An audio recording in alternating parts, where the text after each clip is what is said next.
Ce message est une suite du message que nous avions eu à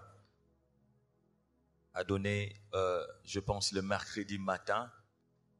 Le mercredi matin, pour un petit rappel, nous avions parlé du combat spirituel.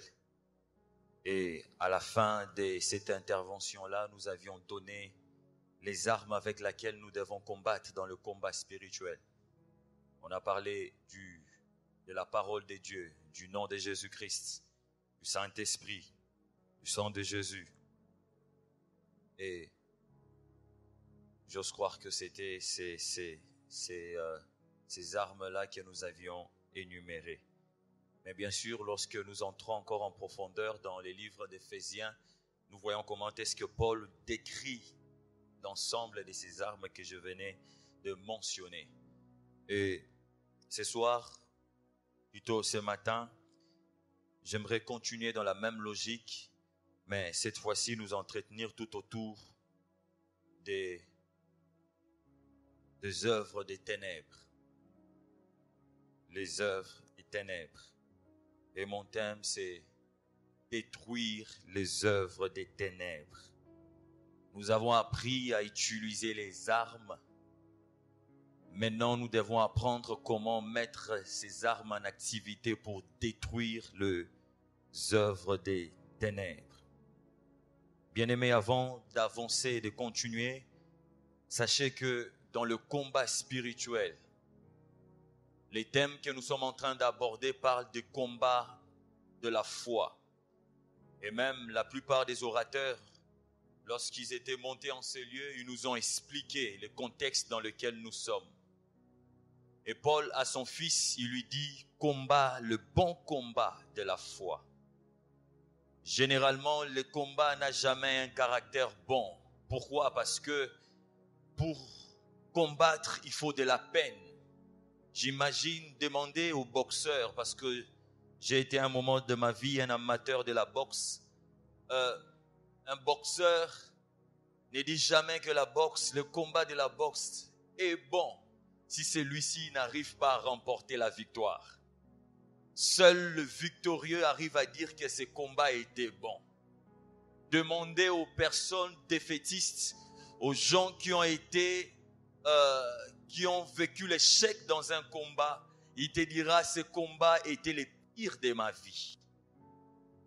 Mais la Bible nous parle d'un bon combat. Ce n'est pas un combat perdu d'avance, mais c'est un combat dont la réussite est totalement garantie. Avant même que tu ne puisses te mettre dans le champ de bataille, Dieu a déjà déployé la victoire pour ces combats. Mais ce qu'on nous a dit hier, on nous parle du combat qui est un combat en différé. Donc c'est un combat dont l'issue a déjà été connue. Nous ne sommes pas en train de combattre pour être surpris du résultat de la fin. Mais nous combattons parce que nous savions déjà l'aboutissement de ce combat. Et l'aboutissement du combat, c'est la gloire en Jésus-Christ de Nazareth. Détruire les œuvres des ténèbres. Je suis dans le livre de Luc chapitre 22, verset 53. Est-ce que nous pouvons nous tenir debout pour lire la parole de Dieu? Détruire les œuvres des ténèbres. C'est une suite, comme j'avais dit, du message que nous avions eu. Et pour qui auront besoin de le réécouter, passer à la presse, ou bien pour ceux qui nous suivent par YouTube, vous pouvez vous retrouver facilement. Luc chapitre 22, verset 53. Il est écrit, « J'ai été tous les jours avec vous dans ce temple, et vous n'avez pas mis la main sur moi. Mais c'est ici votre heure et la puissance des ténèbres. » Psaume chapitre 107, verset 10. Psaume 107, 10e verset. Il est écrit, « Ceux qui avait pour demeure les ténèbres, et l'ombre de la mort vivait captif dans la misère et dans la chaîne. Je répète, ceux qui avaient pour demeure les ténèbres et l'ombre de la mort vivaient captifs dans la misère et dans les chaînes. Marc chapitre 1er.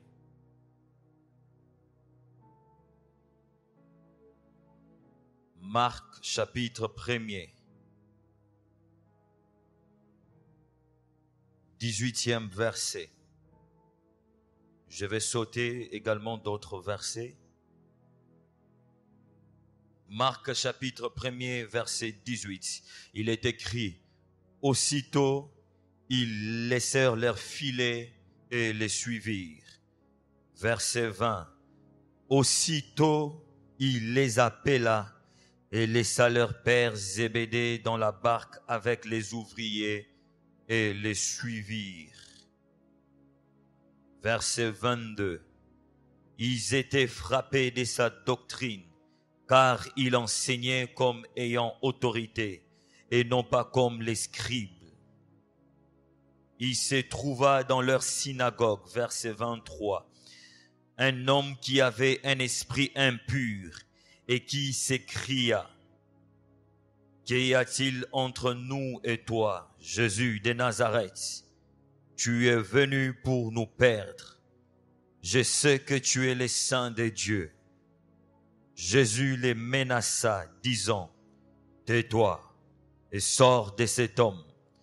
Et l'esprit impur sortit de cet homme, en l'agitant avec violence et en poussant un grand cri. Tous furent saisis de stupéfaction, de sorte qu'ils se demandaient les uns aux autres: qu'est-ce que ceci? Une nouvelle doctrine. Il commande avec autorité aux esprits impurs et ils lui obéissent. Et sa renommée se répandit aussitôt dans les lieux environnants de la Galilée. Verset 30. La belle-mère de Simon était couchée, ayant la fièvre, et aussitôt on parla d'elle à Jésus. S'étant rapproché, il la fit lever en lui prenant la main, et à l'instant la fièvre la quitta, puis elle les servit. Tournons le page, chapitre 5 du même livre. Marc chapitre 5, deuxième verset. Aussitôt que Jésus fut hors de la barque, il vint au-devant de lui un homme sortant du sépulcre et possédé d'un esprit impur. Cet homme avait sa demeure dans le sépulcre et personne ne pouvait plus le lier, même avec une chaîne, car souvent il avait eu le fer aux pieds et avait été lié des chaînes. Mais il avait rompu les chaînes et brisé les fers, et personne n'avait la force de les dompter.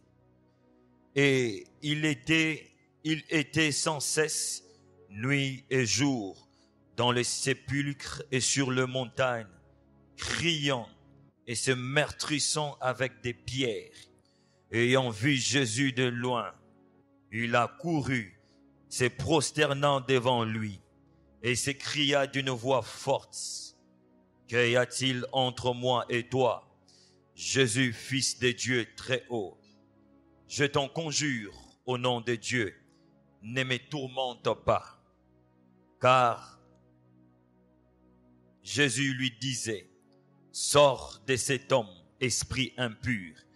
Et il lui demanda: quel est ton nom? Les gens, mon nom, lui répondirent-ils, car nous sommes plusieurs. Et il les pria instamment de ne pas les envoyer hors du pays. Il y avait là vers la montagne un grand troupeau de pourceaux qui paissaient. Et les démons les prièrent disant, envoie-nous dans ces pourceaux, afin que nous entrions en eux. Ils leur permirent, et les esprits impurs sortirent, entrèrent dans le pourceau, et le pourceau se précipita des pentes escarpées dans la mer. Il en avait environ 2000, et ils se noyèrent dans la mer.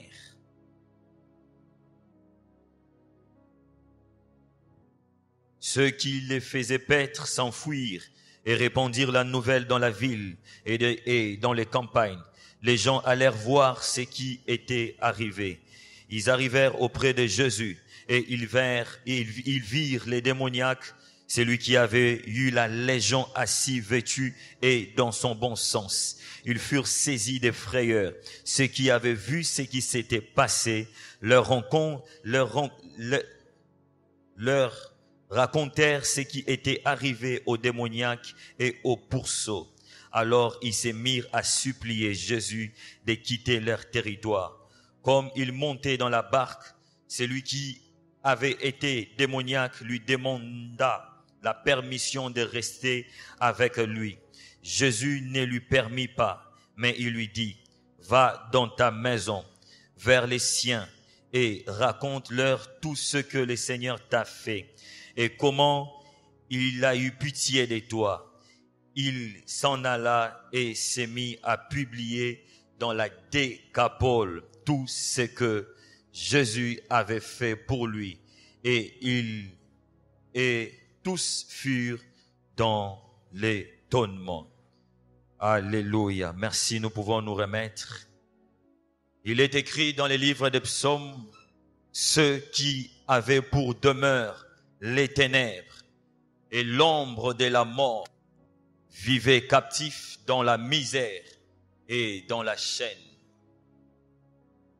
Bien-aimés, après avoir reçu les armes de Dieu, après avoir compris comment est-ce que Jésus, le modèle parfait, utilisait toutes ces armes, maintenant, c'est le temps de mettre en œuvre ces armes face à l'adversaire qui se pointe au devant de toi. Le combat spirituel n'est pas un combat de théorie. Ce n'est pas un combat où nous apprenons sans entrer en... C'est un combat où aussitôt appris, aussitôt tu as appelé à exercer ce que tu es en train d'apprendre. D'avoir entendu des enseignements matin, soir, je posais la question au Saint-Esprit. Lorsque papa nous dit de lui remplacer, je me disais, qu'est-ce qu'on va encore dire au peuple? C'est alors que l'Esprit nous parle de comment détruire les œuvres des ténèbres. Bien-aimés frères et sœurs, Jésus a dépouillé les principautés et les dominations. À un ange, la tâche de les lier. À nous, il a donné de les chasser, de lui résister. Et lorsque vous lisez les Écritures, vous comprendrez que les armes que Christ nous a données, les armes qui est mise à notre disposition, parmi même les armures que nous décrit Paul dans les livres d'Éphésiens, il n'y a aucune armure réservée pour le dos. Le combat spirituel, ce n'est pas un combat où nous marchons et nous tournons les dos au diable. Ce n'est pas un combat où lorsque tu avances, quand l'oppression de l'ennemi monte, tu tournes les dos. Bien-aimés, hier on nous a très bien expliqué. Dieu n'a pas prévu l'armure pour les dos. Parce qu'il sait qu'un guerrier de l'Éternel ne recule jamais face à celui que Jésus a dépouillé. Si tu t'as mis à tourner le dos, sache qu'il n'y a aucune protection pour le dos. Conséquence, le diable va te cribler. Le diable va te massacrer. Le diable va t'anéantir. Frère, c'est un combat où nous avions la victoire. Mais aussi, il faut comprendre comment l'ennemi fonctionne en garantir toujours cette victoire. Frères et sœurs, partout où vous voyez les diables, ne lui laissez pas, ne passez pas sans que vous puissiez les chasser. Partout où vous repérez comme une concentration de force des ténèbres, bien, mes frères et sœurs, ne passez pas, s'il vous plaît, sans pour autant arrêter les bêtises du diable. Écoutez ce que la Bible nous dit. Les méchants, c'est qu'ils font.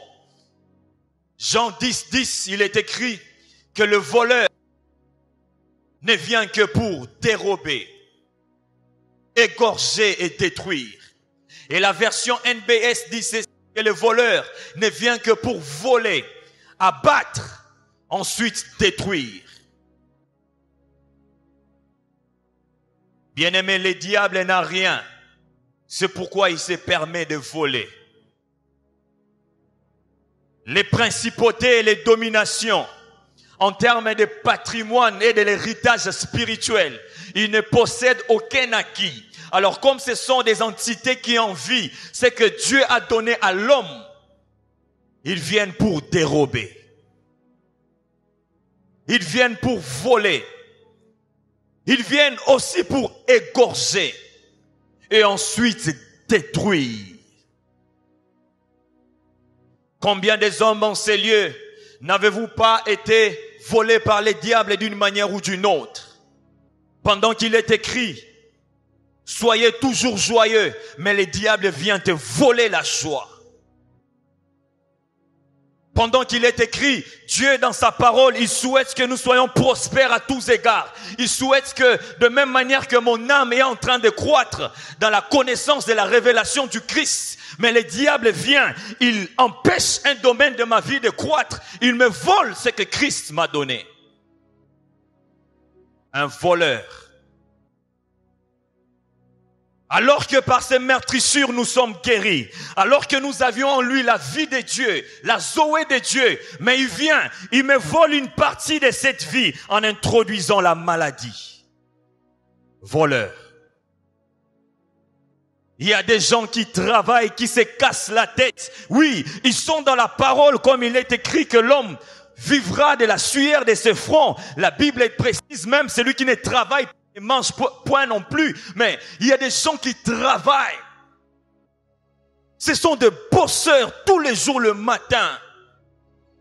Mais il faut voir ce qu'ils apportent à la fin du mois. Des sommes qui ne correspondent, qui ne répondent même pas aux besoins vitaux. Les diables a volé.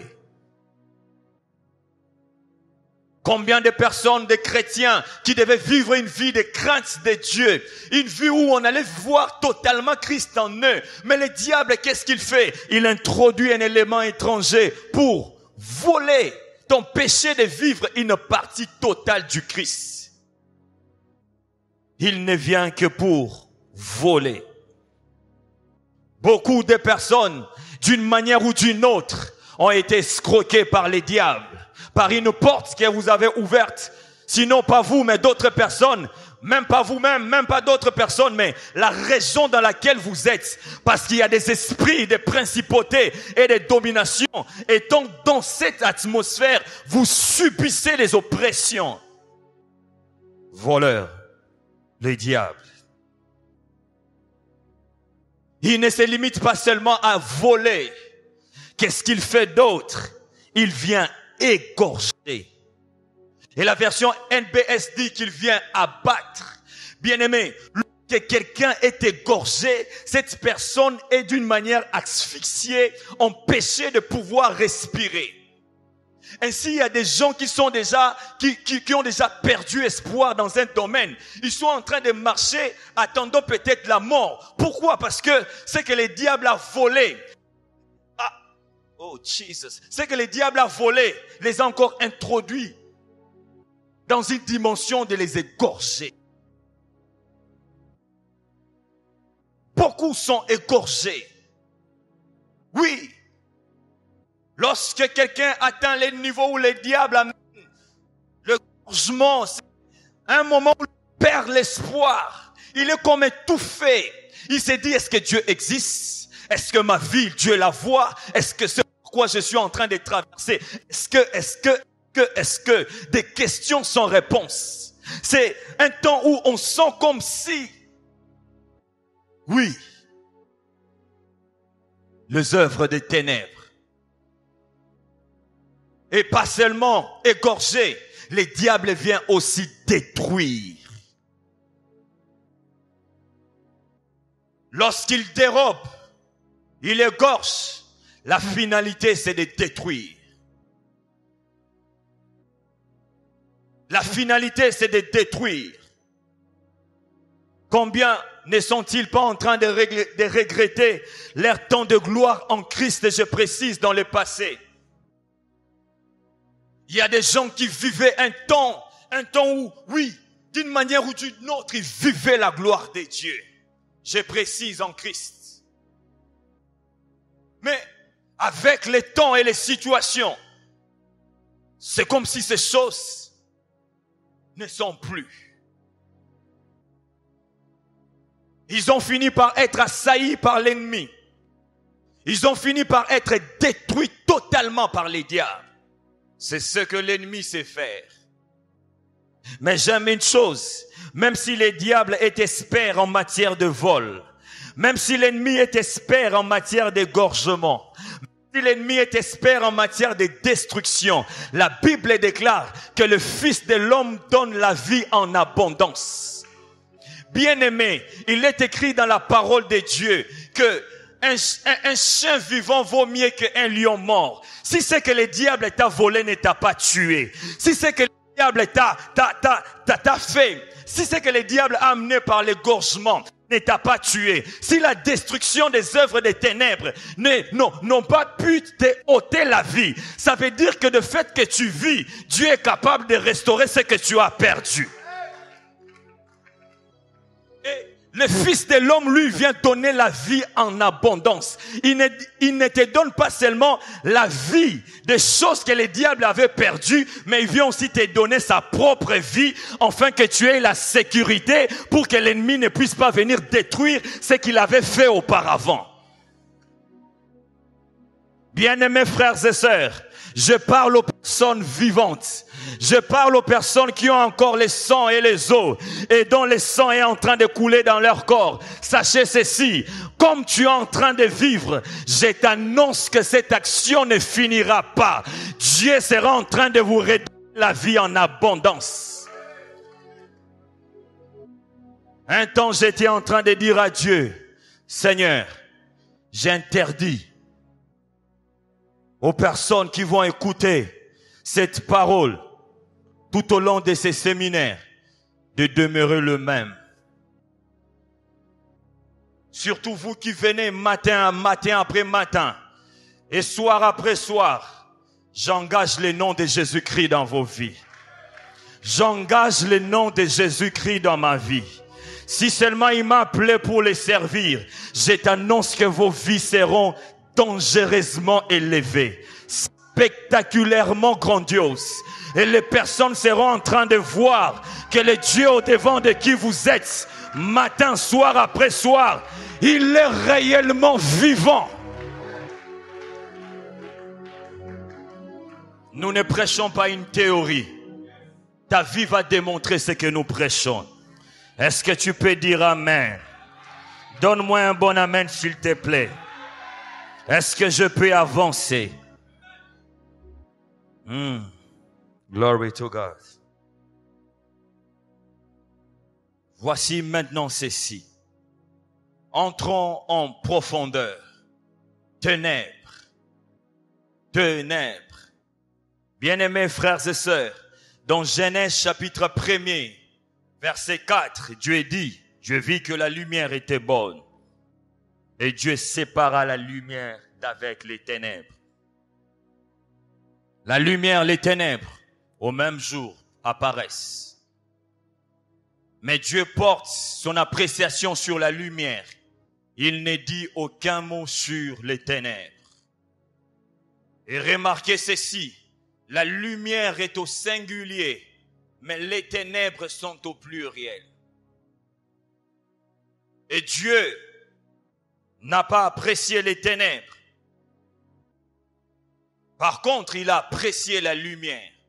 Et tout au long de la Bible, tout au long dans la Bible, nous allons voir des concepts tels que monde des ténèbres, prince des ténèbres. La connotation biblique en général de tout ce qui se rapporte aux ténèbres, c'est toujours négatif. Parce qu'il y a les princes des ténèbres.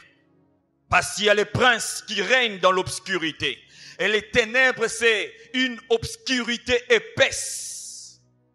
C'est un environnement qui t'empêche de progresser. Ce sont des réalités qui constituent en même temps un frein. C'est un cercle vicieux dans lequel on se trouve qui n'a aucune lueur d'espoir. Les ténèbres. Et dans les livres d'Ésaïe, chapitre 45, verset 7, il est écrit, « Je forme la lumière et je crée les ténèbres. » Bien-aimés, les ténèbres sont une invention de Dieu. Il n'y a rien, tout ce qui est sur la terre et même dans le ciel, qui n'a été créé par Dieu. Même les ténèbres ont été créées par Dieu.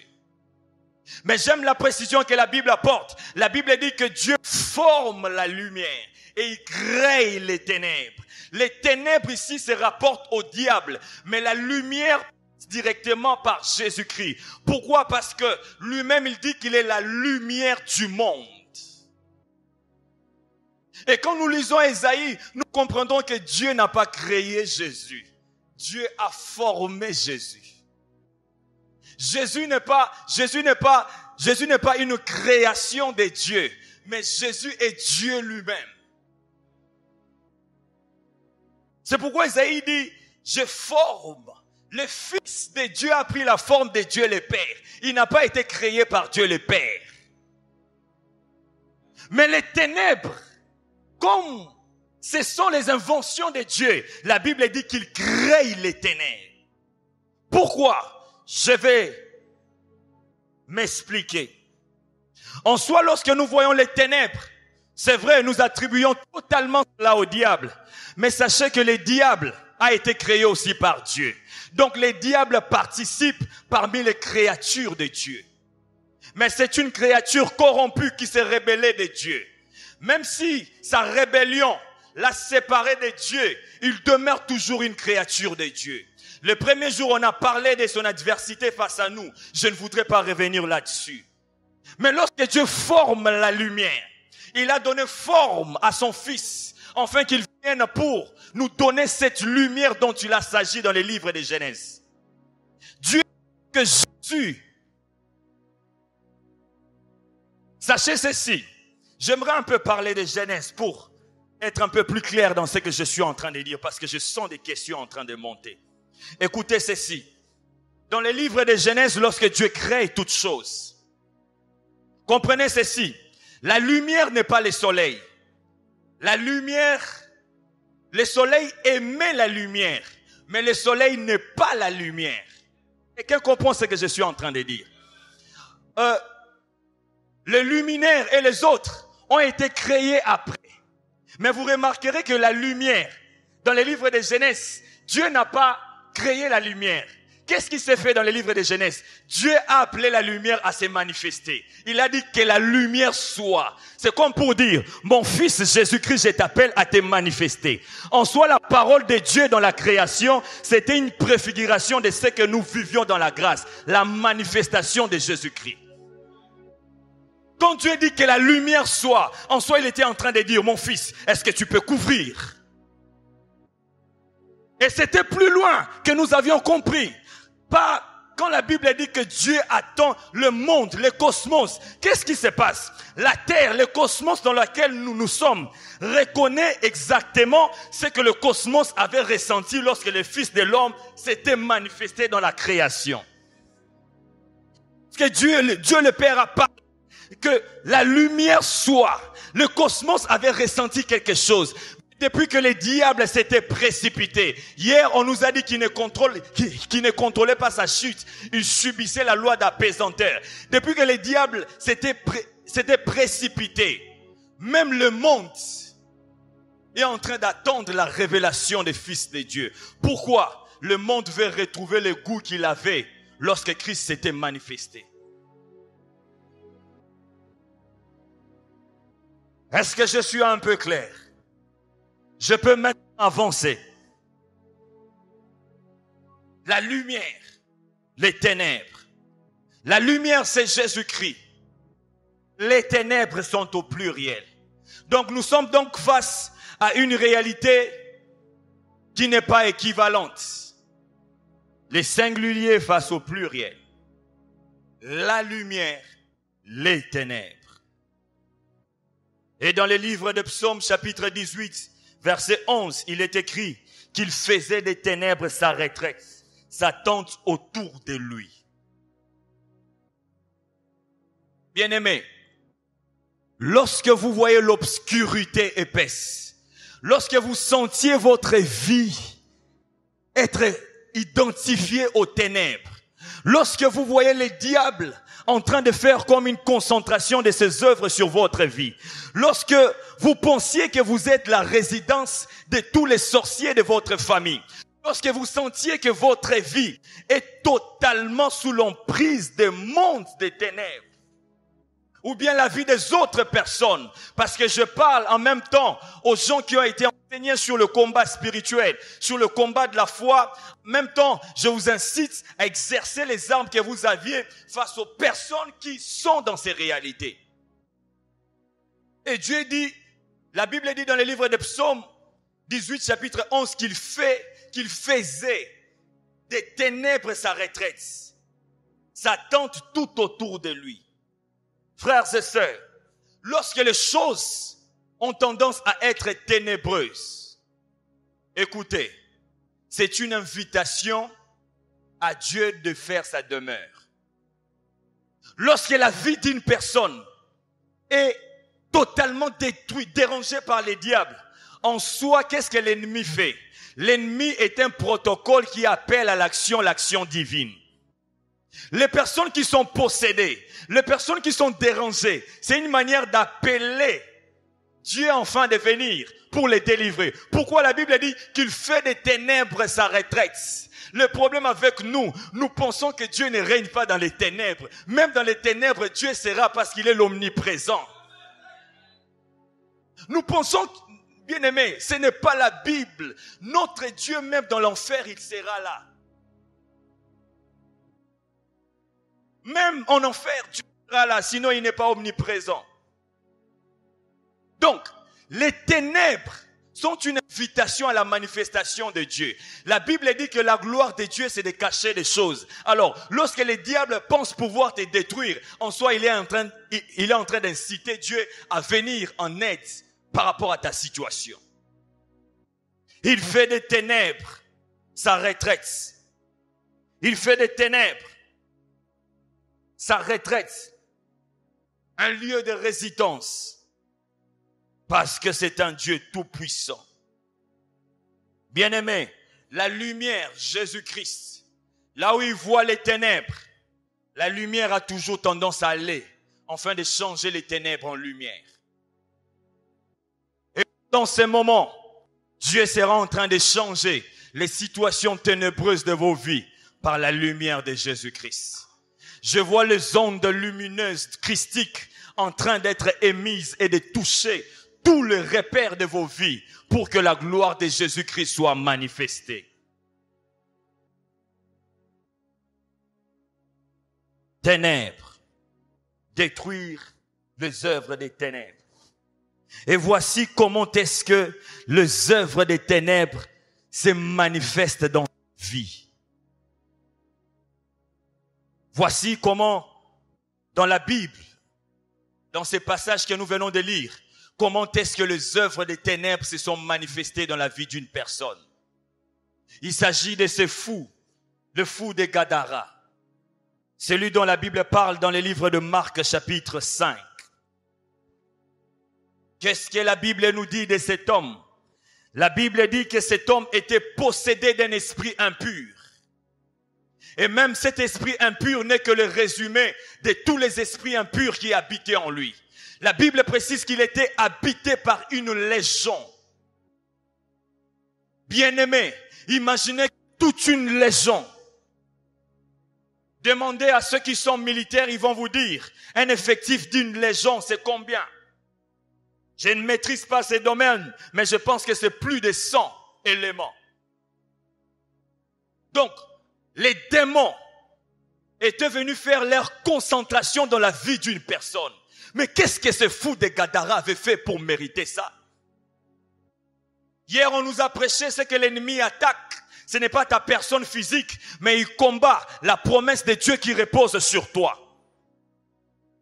Et dans la vie de ce fou de Gadara, il y avait une promesse. Et l'ennemi avait compris. Il est venu déployer toute une légion dans sa vie. Et même, il est dit qu'on n'arrivait pas à les dompter. On les mettait des chaînes au point où les démons étaient tellement forts, le fou de Gadara rompait les chaînes. Bien-aimés, certaines forces que nous avions ne sont pas des dieux. Certaines forces sont l'origine du diable, alors elles doivent être chassées.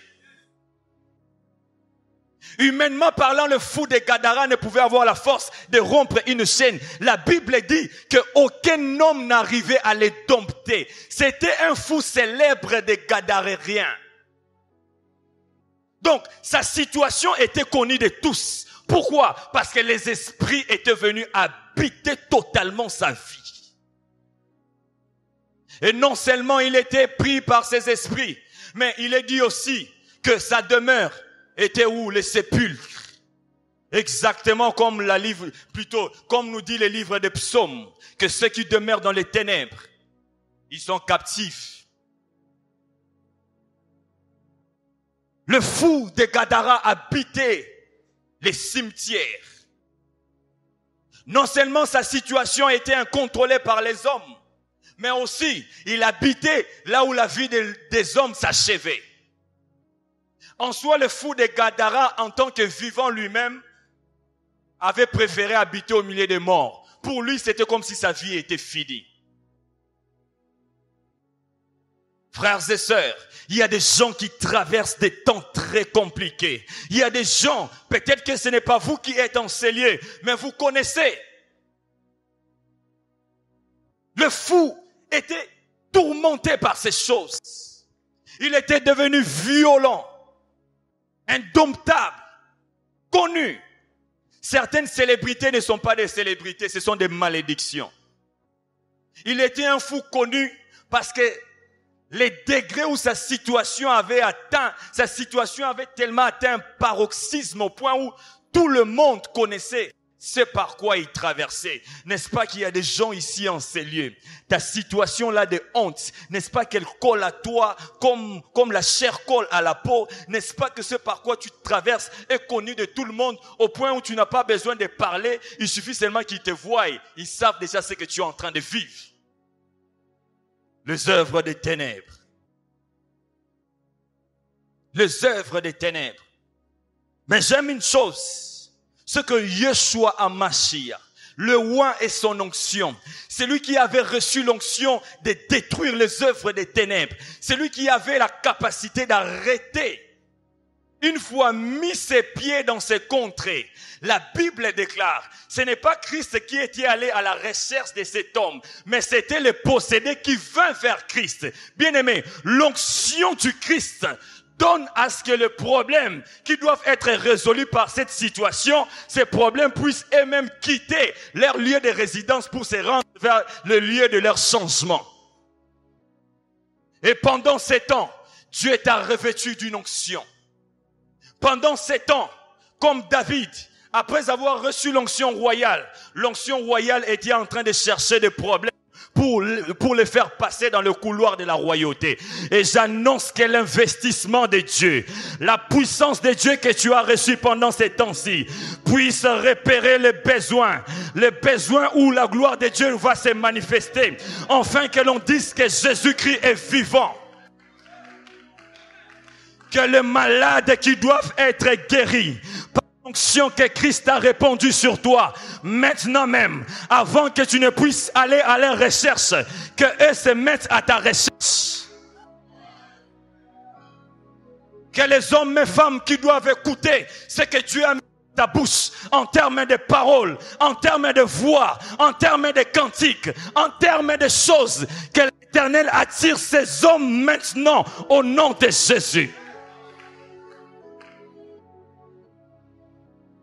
Bien-aimé, l'onction du Christ arrivée dans ces contrées a attiré cet homme qui nécessitait une délivrance. Et lorsqu'il arrive, j'aime ce qui se passe. La Bible dit que Christ n'a pas commencé à parler. C'est les démons eux-mêmes qui ont commencé à parler. Les démons commencent et ils disent, qu'y a-t-il entre vous, toi et nous? Bien-aimé, en matière de destruction des œuvres des ténèbres, tu n'as pas besoin de faire une présentation de ta propre personne. L'ennemi lui-même se charge de te présenter parce qu'il sait identifier celui qui est en toi. Tu n'auras pas besoin de dire « Je suis le frère Antonio, homme de Dieu ». Je n'ai pas besoin de dire ça, mais il suffit seulement que je me présente. Ils savent parce que je dégage. Ils savent parce que tu dégages. Ils savent parce que Christ t'a donné que tu es qui va leur détruire. Les démons ont pris une panique. Ils ont commencé à parler. Qu'y a-t-il entre vous et nous? Mais ce qui me déchire le cœur, c'est encore ceci, bien-aimé. Après que Christ les ait posé la question, ils ont dit, nous sommes une légion. Les démons ont supplié Jésus-Christ. Ils ont dit à Jésus, chasse-nous, mais dirige-nous vers le pourceau. Bien-aimé, si Jésus peut répondre aux besoins des démons, une requête des... Aïe, aïe, aïe, aïe, Jesus.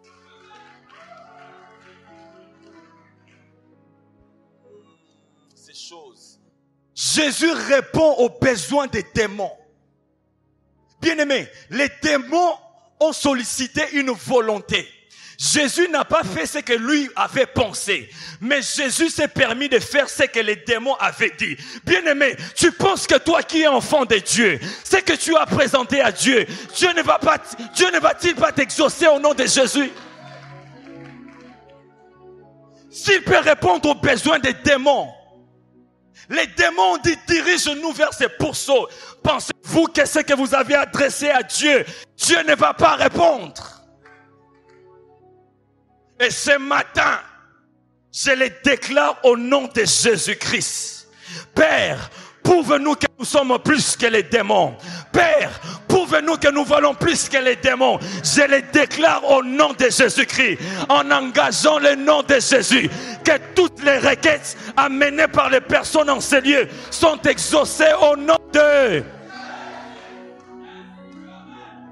Comment les démons peuvent vivre le bénéfice de parler à Dieu alors que nous avions été ici depuis mardi, nous avions été...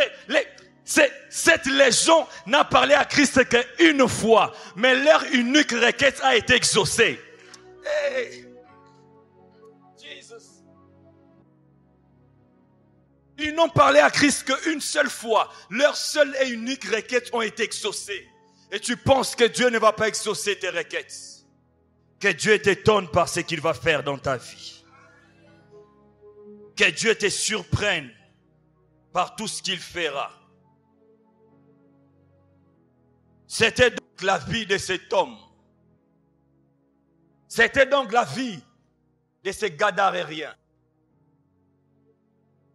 Sépulcre, les chaînes, mis en quarantaine de lui-même, animé par les esprits méchants, animé par les esprits mauvais. Mais j'aime une chose par la suite, lorsque Christ chassa ces esprits, en faisant leur volonté, la Bible dit que cet homme, après qu'il ait vécu le miracle, il a voulu s'attacher à Christ, afin de le suivre partout. Jésus refusa. Il leur dit, va dire à tes siens ce que je viens de faire. Va dire à tes siens ce que tu as vécu. Et la Bible dit que cet homme alla annoncer la parole dans la Décapole. Bien-aimé, cet homme avait une grande promesse. C'est pourquoi les démons s'étaient tous précipités dans sa vie. Cet homme détenait une promesse régionale. Décapole, c'est l'ensemble des 10 villes. Décapole, c'est l'ensemble des 10 villes. Donc c'est comme lorsque nous réunissons les 10 villes de notre nation, c'est ça qui font des décapoles à l'époque. Les démons, sachant que sur les Gadaréens, ce fou, reposait la promesse des décapoles, reposait la force d'annoncer la bonne nouvelle dans les décapoles. Et les démons étaient venus faire la concentration de leurs œuvres dans la vie de cet homme, afin de l'empêcher d'en arriver là. Mais gloire soit rendue au Seigneur Jésus-Christ.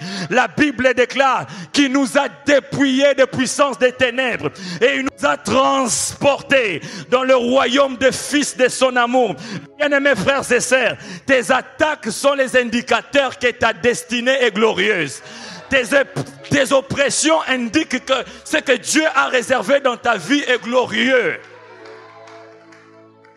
Il était sorti, la Bible dit, en un jour, ce qu'aucun évangéliste jusqu'ici n'a fait.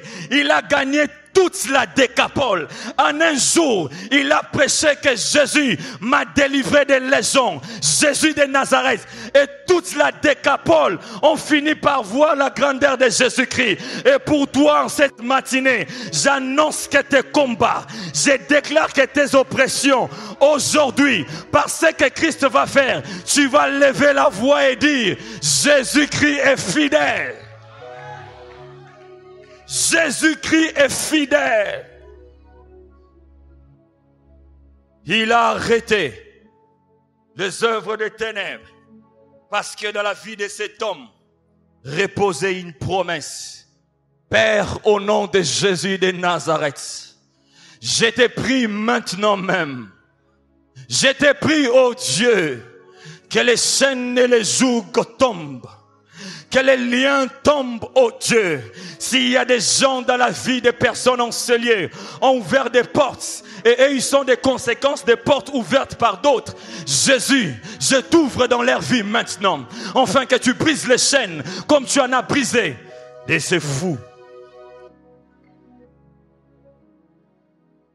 Et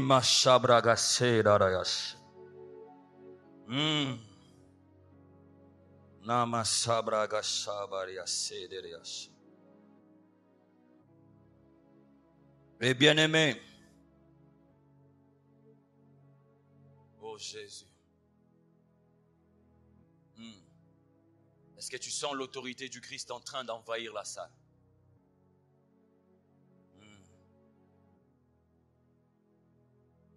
Il y a ceci qui se passe. Je vais résumer le reste des choses. Et on va nager dans ce que l'Esprit est en train de répandre au milieu de nous. Dans la destruction des œuvres des ténèbres, voici ce que tu dois jamais oublier. L'exercice des armes dont nous avions parlé s'opère sous ce qu'on appelle l'autorité spirituelle christique. Bien-aimé, l'autorité spirituelle fait que là où tu dois passer par beaucoup de mots pour convaincre, en une seule phrase, tu puisses déjà convaincre. La Bible dit dans le livre de Marc, chapitre 1er, que aussitôt ils les appelèrent, ils laissèrent la barque de leur père et ils les suivirent. Aussitôt, ils prièrent pour la maladie et le malade s'est guéri. Aussitôt, bien-aimé, l'autorité que Christ nous a offert, c'est une autorité qui fonctionne dans la dimension d'aussitôt. Les pharisiens s'habituent à écouter la parole. Ils s'habituaient à entendre la parole d'une manière ordinaire. La Bible déclare, après que Jésus-Christ ait passé par un temps de désert, il entre dans les synagogues, il prit le rouleau, il commence à parler. Pendant qu'il était en train de parler, les hommes étaient étonnés de ce qu'il était en train de dire. Ils ont dit, qui est cet homme? Il parle comme ayant autorité. Il ne parle pas comme les pharisiens. Il ne parle pas comme les scribes. Il parle avec autorité. Bien-aimés frères et sœurs, la destruction des œuvres des ténèbres passe par un langage d'autorité par le nom de Jésus-Christ. Nous ne prêchons pas le pharisianisme, le beau discours qui ne change pas de vie. Nous prêchons l'autorité christique qui transforme et qui métamorphose des vies. Les pharisiens tenaient un très beau discours, mais lorsque le langage d'autorité était venu, le langage d'autorité a touché le cœur. Le langage d'autorité a fait vibrer l'intérieur. Le langage d'autorité a attaqué ce que les autres par le propre langage dans le même auditoire ne pouvaient toucher. Le combat spirituel n'est pas un combat où nous avons pitié du diable. C'est un combat où nous venons avec l'autorité. Nous ne venons pas négocier quoi que ce soit. Bien-aimé, si le diable a dérobé, si le diable a égorgé, si le diable a détruit, avait-il pitié de ta vie? Alors pourquoi veux-tu avoir pitié du diable? Ça se passe par l'autorité. Bien-aimé, et l'autorité c'est l'exousia, l'autorité suprême que Christ nous a conférée. Et lorsque cet homme a fini son serment, la Bible déclare, dans le même lieu, il y avait un homme qui était possédé, qui a commencé à se manifester. Ce possédé était toujours là dans les synagogues, mais aucun discours n'a manifesté l'œuvre des ténèbres qui habitaient dans la vie de cet homme. Mais lorsque le langage d'autorité était là, l'autorité a identifié les besoins où la gloire de Dieu doit se manifester. Frères et sœurs, lorsque Jésus envoya ses disciples pour aller prêcher la bonne nouvelle, la mission principale n'était pas d'aller chasser les démons. Mais lorsqu'ils prêchèrent la bonne nouvelle, ils ont remarqué qu'il y avait nécessité que les démons soient chassés. L'autorité. Et lorsque l'autorité du Christ commence à parler, les démons lui-même identifient. Lisez ces passages, vous allez voir. Cet homme possédé reconnaît que Jésus-Christ était le Fils de Dieu. Cet homme arrive à identifier Jésus-Christ comme étant le Fils de Dieu. Qui lui avait dit que c'est Christ qui était le Fils de Dieu? Frères et sœurs, les démons savent exactement qui nous sommes sans que nous puissions ouvrir la bouche pour dire de ce que nous sommes. La Bible dit que Jésus les menaça en disant « Tais-toi et sors de cet homme ». Et même lorsque les démons identifient, il dit « Qu'y a-t-il entre nous et toi, Jésus de Nazareth? Tu es venu pour nous perdre. Je sais que tu es le Saint de Dieu. » Frère, la sainteté contribue aussi dans la victoire dans le combat spirituel. Votre manière de vivre vous donne du poids dans le combat spirituel. Parce que si Christ était un aventurier, si Christ était un tricheur comme toi tu triches en Christ, tu penses que cet homme, ces démons auraient parlé de cette manière de lui? Bien-aimés, la Bible dit, quand Jésus leur ordonna de se taire, ces démons ont été agités. Ces démons ont été totalement agités. L'autorité que Christ nous donne, c'est une autorité qui fait trembler le monde des ténèbres. C'est une autorité qui ne passe pas inaperçue. Bien-aimé, dans le combat spirituel, tu n'as pas besoin de donner beaucoup des ordres. Il suffit seulement que tu dises un mot. Cela suffit et tu vas voir ce qui va se passer. Le problème avec nous, c'est que nous n'avions pas l'autorité du Christ telle qu'elle doit être. C'est alors que nous faisons des répétitions de mots. Au lieu de dire sors, on commence à dire sors, sors, sors, sors. N'est-ce pas qu'entre nous, un chef qui parle beaucoup, ou bien qui répète un ordre d'une manière répétitive, qu'est-ce qui s'est fait? On se saoule d'elle, de lui ou d'elle. On sait qu'il parle. Mais un chef qui a l'autorité, il n'a pas besoin de parler beaucoup. Un seul mot qu'il a dit, ça suffit pour que l'exécution puisse passer. Quand vous donnez les ordres au diable, attendez l'exécution. L'autorité pour détruire les œuvres des ténèbres. Lorsque vous donnez, attendez l'exécution. Ne passez pas à autre chose sans voir l'exécution. Ne passez pas à un autre ordre, sinon les démons seront troublés par les multiples ordres. Dites seulement un ordre et attendez son exécution. Jésus a dit, taisez-vous et sortez. L'autorité spirituelle réagit d'une manière instantanée. Mais à condition que cet homme qui donne de l'ordre soit tel que Christ est. Soit tel que Christ est.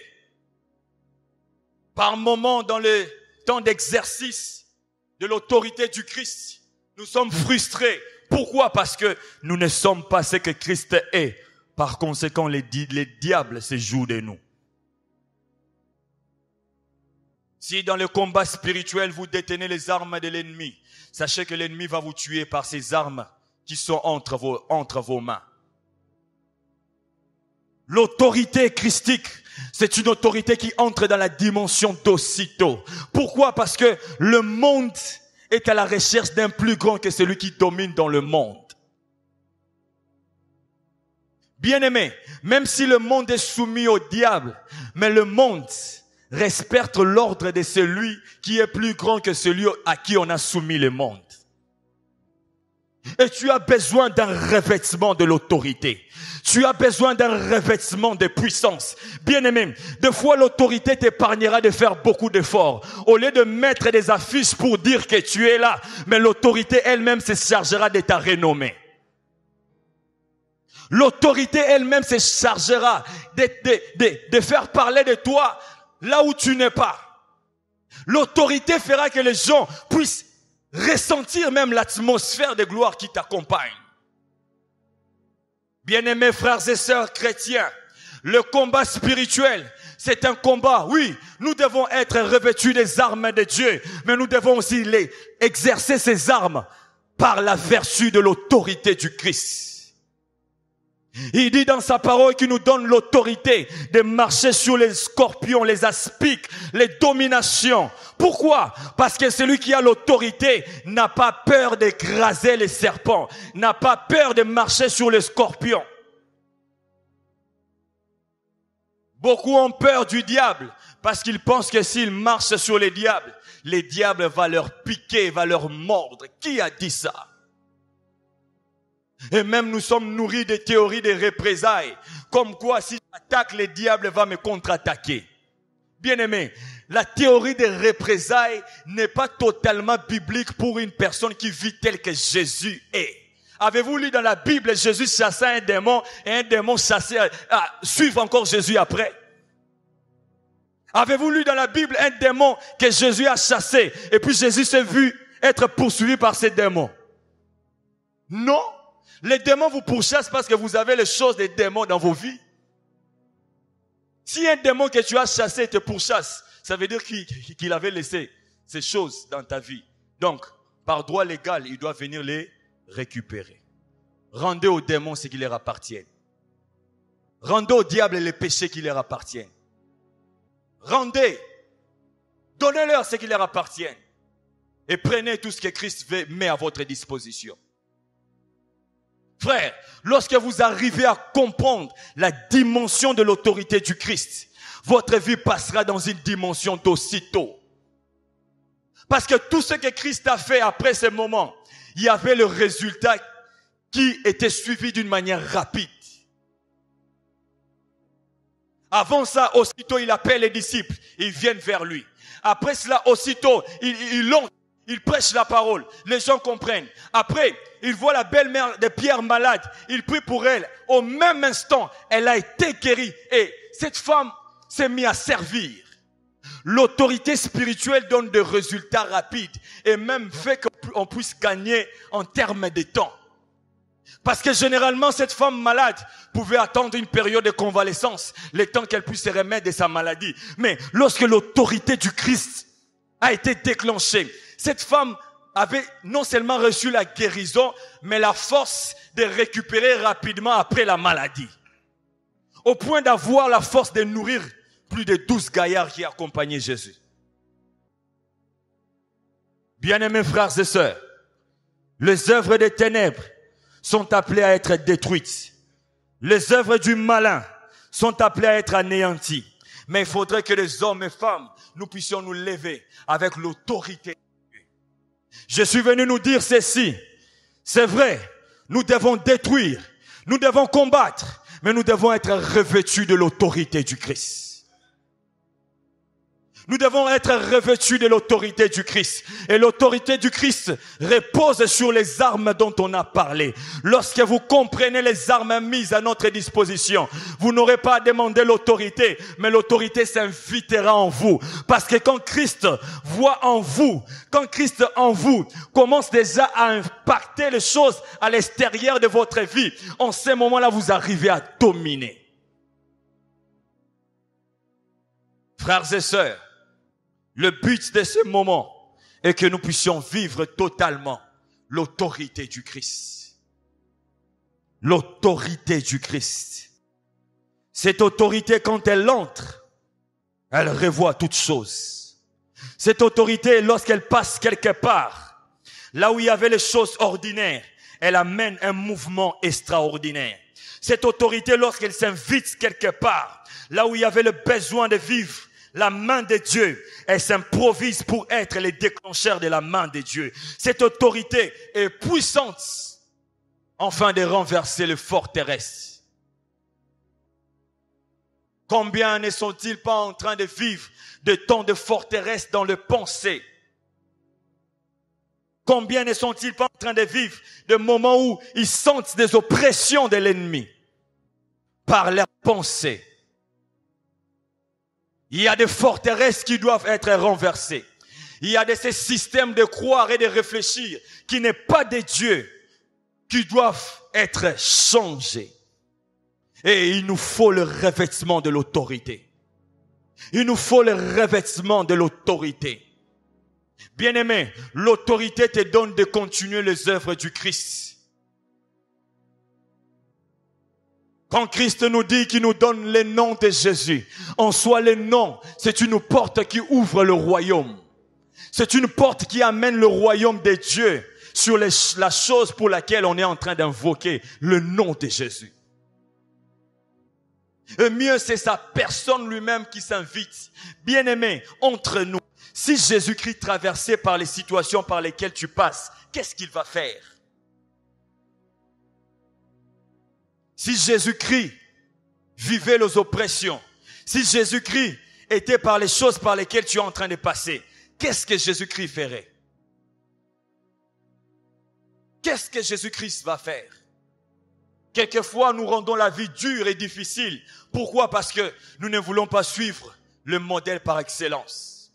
Écoutez, lorsque Dieu a vu l'informe et le vide, qu'est-ce que Dieu a fait? Il a parlé. Il a simplement parlé. Il a simplement parlé. En soi, ce que vous ignorez, si tu parles, si tu agis, sans pour autant parler, tu feras plus d'efforts que celui qui a parlé avant d'agir. Dieu a vu l'informe et le vide. La terre, la Bible dit que c'était tohi-bohi, sans forme, sans vie. Dieu comprend, avant que je descende pour travailler la terre, afin de former l'homme à mon image, je dois d'abord parler. Et qu'est-ce qu'il fait? Il parle d'abord. Il commence à parler. Frères et sœurs, dans toutes les situations que vous êtes en train de vivre, la première recours à faire, c'est de parler. Remarquez ceci, nous sommes peut-être à un nombre ici en ce lieu. Vous remarquez que tout un chacun de nous, nous n'avons pas les mêmes problèmes, n'est-ce pas? Chacun de nous, d'une manière ou d'une autre, a ses propres problèmes. On pourra même dire qu'il y en a d'autres qui ont des problèmes semblables. Mais lorsqu'on entre dans la particularité, on se rendra compte que ce ne sont pas exactement les mêmes problèmes. Pourquoi? Parce que ton problème reconnaît le langage de ta voix, surtout par l'autorité du Christ. Les problèmes qui s'attachent à ta vie peuvent obéir à ta voix. Pourquoi? Parce qu'elles sont dans ta vie. Ainsi, lorsque Dieu avait un problème de création, lorsque Dieu voyait que les choses étaient informes et vides, Dieu savait que le problème de l'informe et vide allait trouver la solution en lui. Il a parlé. Bien-aimé, parlez. Même si la situation est en train de vous fondre, bien-aimé, moi je préfère mourir en parlant que de mourir en train de me taire. Je préfère voir les choses en train de ne pas marcher, mais tout en continuant en parlant, qu'en me taisant, tout en voyant les situations s'empirer. À l'intercession, nous travaillons avec un homme de Dieu merveilleux. Lorsqu'il me faisait les témoignages, il me dit, homme de Dieu, le jour où ma femme devait accoucher, les situations étaient tellement compliquées. Les médecins même étaient étonnés. Sa femme, même sous anesthésie, sa femme était en train de parler en d'autres langues. Même l'anesthésie n'a pas pu arrêter la bouche de sa femme. Pendant qu'on était en train d'ouvrir le ventre pour extraire le bébé et tout, sa femme rabadou jaba dakande de kusa mandu rukutamba dakadum de bergita batasu darabada kadu manda ribaba yaché. Même si mon ventre est en train d'être brisé, même si on est en train de sortir des choses, mais moi je serai en train de parler. Moi je serai en train de parler. Je ne m'étairai pas. Si je m'étais, la vie s'arrête. Si je m'étais, le diable va remporter la victoire. Étant un défaitiste, je dois continuer à parler. Parler, parler, parler. Et nous qui sommes baptisés du Saint-Esprit, nous avons un avantage. Même quand le français semble compliqué. Je ramashimba yasha. Imandare zibaba yashe. Bien-aimé, la situation moussousou, et zangisaro même ba vocabulaire. Tu perds même l'accentuation. Tu perds même l'octophonie. Tu sens que dans cette situation, n'a pas français. Parle en langue. Parle en langue. Parle en langue. L'autorité parle. Ce n'est pas une autorité taiseuse, c'est une autorité qui parle. Bien-aimé, si tu ne parles pas, quelqu'un d'autre peut-être avait déjà parlé à ta place. Et si le diable parle pour ta place, nous connaissons ce qui arrive. Frères et sœurs, lorsque vous continuez dans cette dynamique, rassurez-vous, il n'y a rien qui va vous nuire. Le combat spirituel, aussi longtemps que nous vivions, ne s'arrêtera jamais. Ne s'arrêtera jamais. Mais il est possible de vivre au repos malgré les combats. Il est possible d'être en paix malgré l'adversité. Il y a une nation puissante sur la terre. Elle est même dans les plus grandes guerres de la terre. Mais jamais cette nation est dérangée par quoi que ce soit. Pourquoi? Elle est puissante, elle est aussi en guerre. La puissance du Christ nous donne à la fois repos, mais cette puissance nous livre aussi aux batailles, tout en ayant la certitude de la victoire au nom de Jésus-Christ.